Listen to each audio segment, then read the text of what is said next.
Hello दोस्तों, आज की वीडियो काफ़ी वैल्यूएबल और नॉलेजेबल होने वाली है क्योंकि आपको पता ही है कि इस पेंडेमिक सिचुएशन में किसी को ऑक्सीजन मिलना मतलब अमृत मिलने के बराबर है। लोग ऑक्सीजन सिलेंडर पाने के लिए कुछ भी कितना भी कीमत देने को तैयार हैं। 5,000 की सिलेंडर को लोग 50-60 हज़ार तक में ख़रीदने को तैयार हैं। इसलिए दोस्तों हमें लगा कि आपको इस चीज़ को लेकर जानकारी होना बेहद ही आवश्यक है कि आखिर ऑक्सीजन को बनाया कैसे जाता है, ऑक्सीजन बनाने की प्रक्रिया क्या है और जिस सिलेंडर में ऑक्सीजन को भरा जाता है उसे फैक्ट्री में कैसे बनाया जाता है। दोस्तों इस वीडियो में आपको ऑक्सीजन के बनने से लेकर सिलेंडर में भरे जाने तक हर एक प्रोसेस को एनिमेशन और विजुअल के जरिए समझाने वाले हैं। Oxygen making process. दोस्तों ऑक्सीजन को हमारे एटमॉस्फेयर से ही बनाया जाता है। अर्थ के एटमॉस्फेयर में 78% नाइट्रोजन, 21% ऑक्सीजन, 1% आर्गन एंड बाकी सारे गैसेस मिक्स होते हैं। तो सबसे पहले इन्हें अलग करने के लिए हवा को एक फ़िल्टर से गुजारा जाता है जिससे कि हवा में मौजूद सॉलिड पार्टिकल्स, डस्ट वगैरह अलग हो जाते हैं। तो अब बचती है केवल गैस। इस गैस पर हाई प्रेशर अप्लाई करके इसे कंप्रेस किया जाता है और नेक्स्ट स्टेप में इसे प्यूरिफिकेशन यूनिट में डाला जाता है। यहाँ वाटर, कार्बन डाइऑक्साइड और हाइड्रोकार्बन्स अलग हो जाते हैं।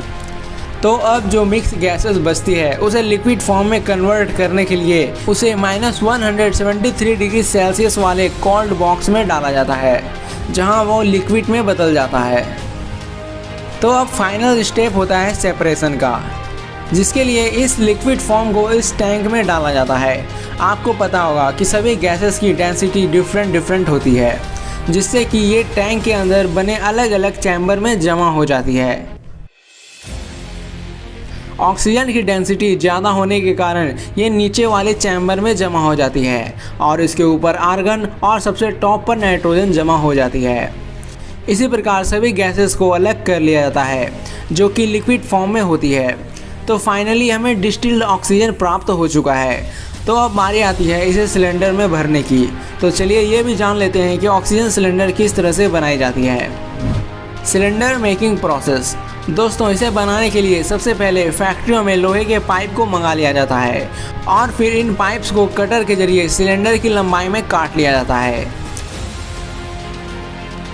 इसके बॉटम यानी कि नीचे वाले पार्ट को बनाने के लिए सर्कल शेप के लोहे को एक मोल्ड में डालकर उसके ऊपर 800 टन प्रेशर अप्लाई किया जाता है।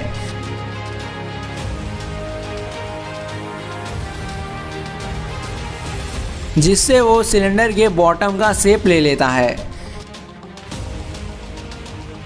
इसे एक ओवर हीटिंग चैम्बर में डालकर इसके कटे हुए पाइप को जोड़ दिया जाता है। अब इसके टॉप वाले हिस्से को राउंड शेप देने के लिए इसे गर्म किया जाता है और साथ ही एक हार्ड मेटल इसके एजेस को शेप देने का काम करती है।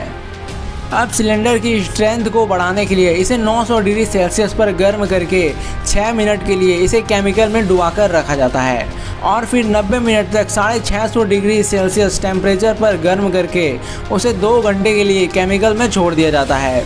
इस प्रक्रिया को टेम्परिंग कहा जाता है। इसमें सिलेंडर की स्ट्रेंथ बढ़ जाती है। अब इसमें वाल्व को लगाने के लिए इसकी स्क्रूइंग कर दी जाती है।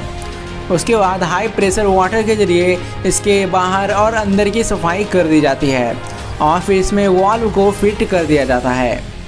उसके बाद इसे पेंट कर दिया जाता है। तो अब फाइनली ये ऑक्सीजन फिल करने के लिए तैयार है। एक वर्कर इन सिलेंडर्स पर ऑक्सीजन के पाइप को लगा देती है और इस तरह से इसमें ऑक्सीजन को फिल कर दिया जाता है और फिर ट्रांसपोर्टेशन के जरिए इसके यूजेस के हिसाब से इसे अलग अलग जगह भेज दिया जाता है। दोस्तों इस बार ना मैं आपको इस वीडियो को लाइक करने के लिए कहूँगा और ना ही चैनल को सब्सक्राइब करने के लिए कहूँगा। मेरी बस आपसे एक ही रिक्वेस्ट है, अगर ज़रूरत हो तभी घरों से बाहर निकले हैं और निकले भी तो मास्क, सोशल डिस्टेंसिंग और बाकी जो प्रोटोकॉल्स हैं उन्हें ज़रूर फॉलो करें। धन्यवाद। अब आपकी स्क्रीन पर 2 वीडियो और दिख रही होगी। वीडियो पर क्लिक करके वीडियो को ज़रूर देख लें। वीडियो बहुत ही अच्छी है।